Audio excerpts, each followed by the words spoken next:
অনেকেই বলে যে ভাইয়া আমাকে একটা বিজনেসের আইডিয়া দেন, আমি একটা নতুন ব্যবসা শুরু করব। ব্যবসা শুরু করার জন্য কি সবসময় নতুন আইডিয়ার দরকার হয়, নাকি প্রচলিত কোনো আইডিয়া দিয়েও আসলে আমরা ব্যবসা শুরু করতে পারি?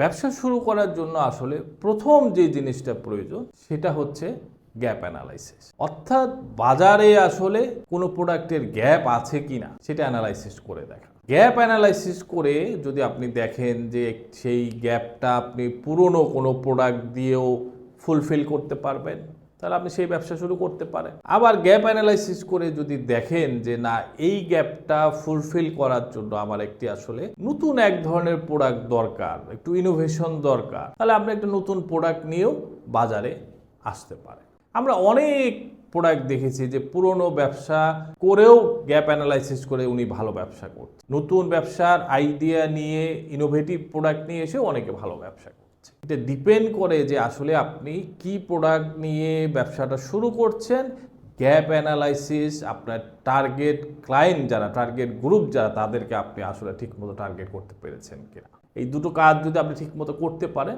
তাহলে সেটি পুরনো আইডিয়া দিয়েও ভালো ব্যবসা করা যায়, নতুন আইডিয়া দিয়েও ব্যবসা করা যায়। সো আপনাকে সিদ্ধান্ত নিতে হবে যে আসলে আপনি গ্যাপ অ্যানালাইসিসটা ঠিকঠাক মতো করছেন কিনা বা করতে পারছেন কিনা। সাথে থাকবেন, ভালো থাকবেন, ধন্যবাদ।